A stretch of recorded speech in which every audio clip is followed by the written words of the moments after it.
Hello Raptors fans, and welcome to Raptors Report. After weeks of speculation, rumors, and losing, the trade deadline has provided a lot of clarity for beleaguered Raptors fans. Today we'll take a look back at the trade deadline and examine the moves the Raptors made, and the big trade the Raptors didn't make, and what it all means for the Raptors moving forward. Let's jump in. The Toronto Raptors had an active trade deadline in which they dealt three players: Norman Powell, Terrence Davis, and Matt Thomas.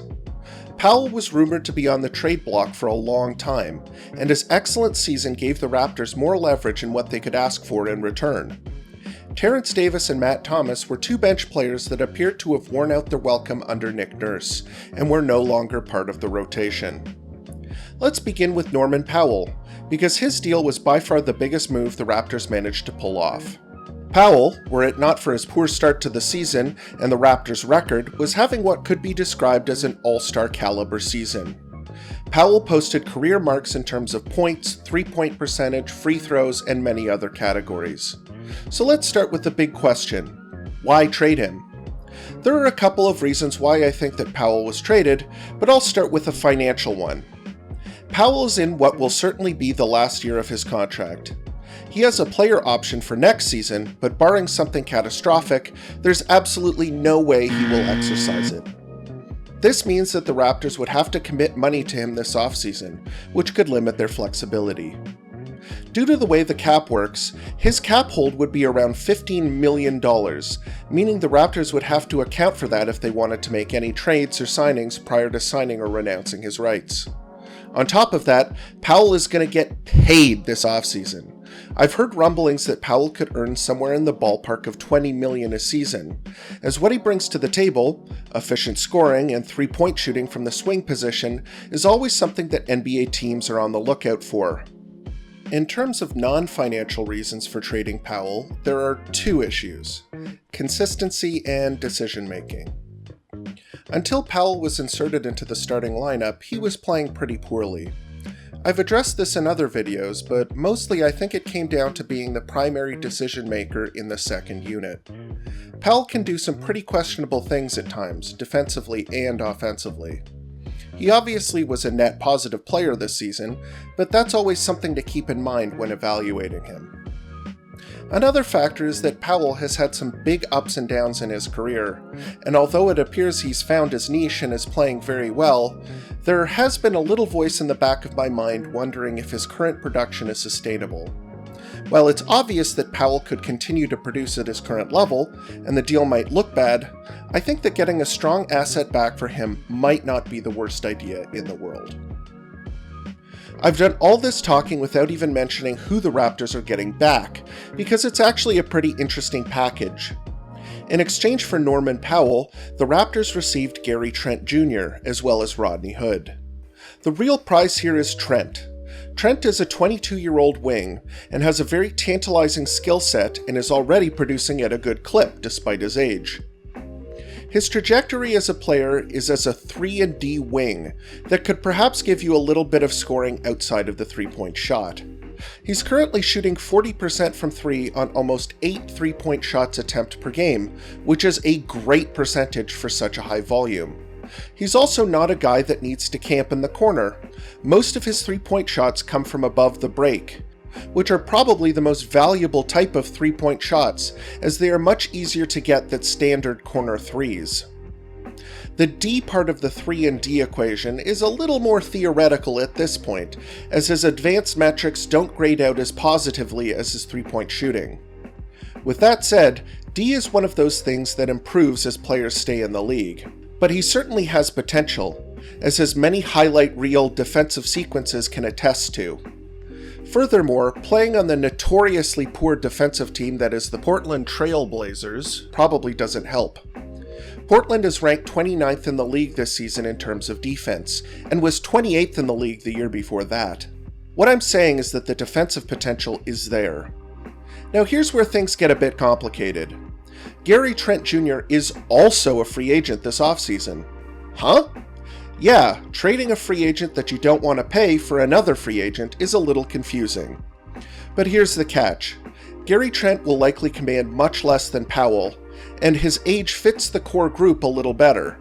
And, unlike Powell, the Toronto Raptors have him under restricted free agency, meaning that they can match any contract that's offered to him this offseason. Trent is also more of a multi-positional player than Powell, as he's taller and has longer arms, meaning you could potentially see him play forward without giving up as much size.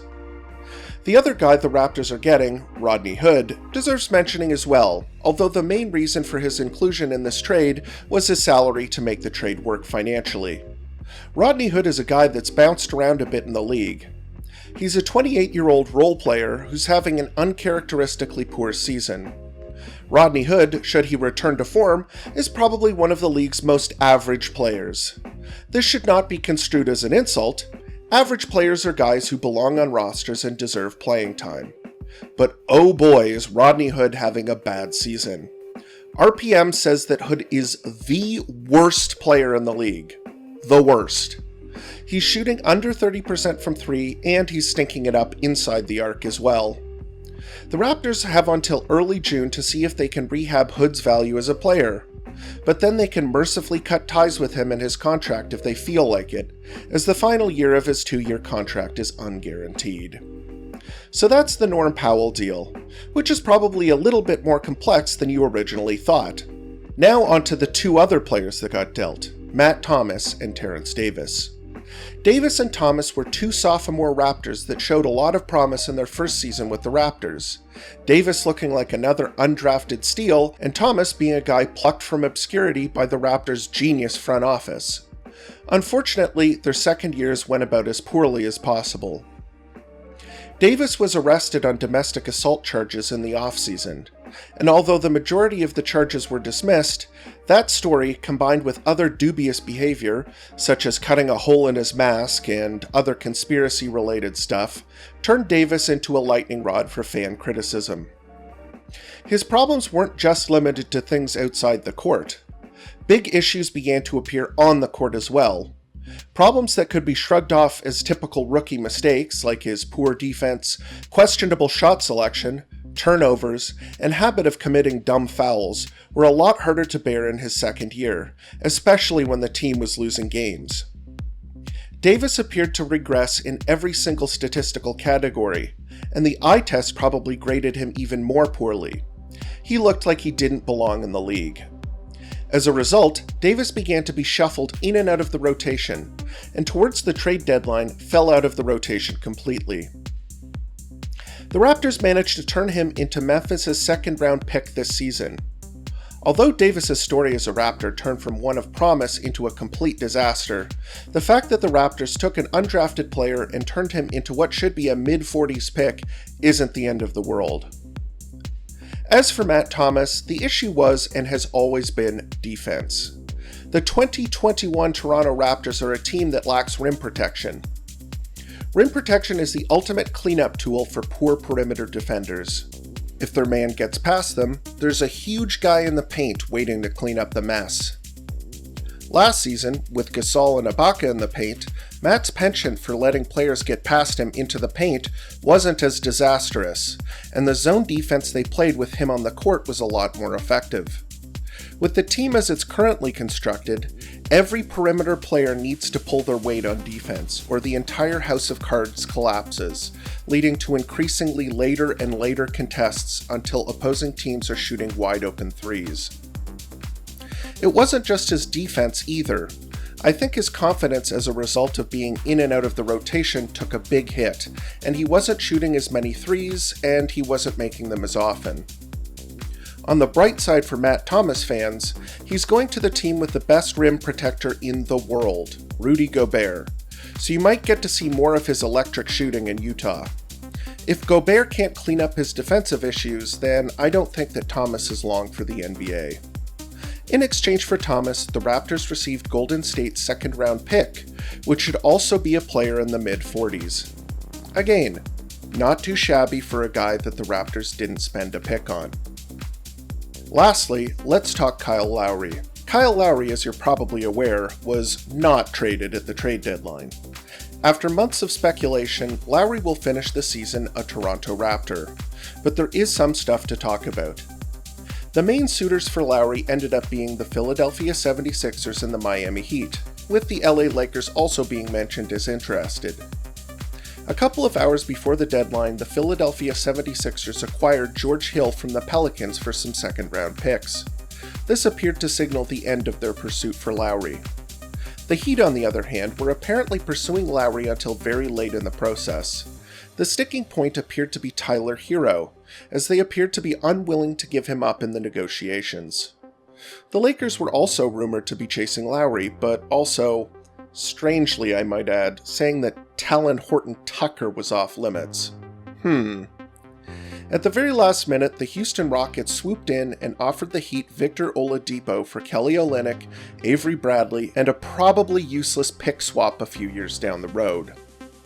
This would be like if you were a used car salesman haggling with a customer over the price of a Cadillac, and the dealership across the street leaned on their horn and showed your potential customer a Lincoln Town car selling for $0. I mean, yeah, the Cadillac is better, but nobody is turning down a free Lincoln Town car. So Houston, with their absurd mismanagement of assets they received for MVP candidate James Harden, completely torpedoed all of Toronto's leverage in a Kyle Lowry trade. So in the end, the Raptors decided that none of the potential packages left on the table for Kyle Lowry were worth trading for, and he ended up remaining a Raptor. I am both relieved as well as kind of disappointed. The biggest issue with me regarding not trading Lowry is that the team, which was already at a crossroads prior to the deadline, has still not picked a clear direction. If they want to compete this season, they still haven't gotten a competent center, and if they want to tank, they're still probably too talented. Shifting from Powell to Gary Trent Jr. will probably not help the Raptors' fortunes, at least for this season, but it will not be the mortal wound to their competitiveness that trading both Lowry and Powell would have been. The buyout market will probably be the only other way the Raptors will be able to adjust the roster heading into the final third of the season, but it may not be enough to actually compete for anything significant. As a whole, I would give the Raptors a B grade on their trade deadline deals. I like the Powell-Trent swap, and I think that they did well to get picks for Davis and Thomas. The concern is mostly that the Raptors haven't really figured out what they want to do yet, and the season is already over halfway through. And that's the trade deadline show. I hope you enjoyed. Do you agree with my analysis of how things went down? Do you think the Raptors did well? Let me know all of your thoughts in the comments. I always try to respond to your posts and answer your questions. Also, please follow me on Twitter @RapsReport. I post there regularly, live tweet during games, and share funny Raptors and NBA related content. As always, thank you for watching Raptors Report, your source for in-depth Raptors content.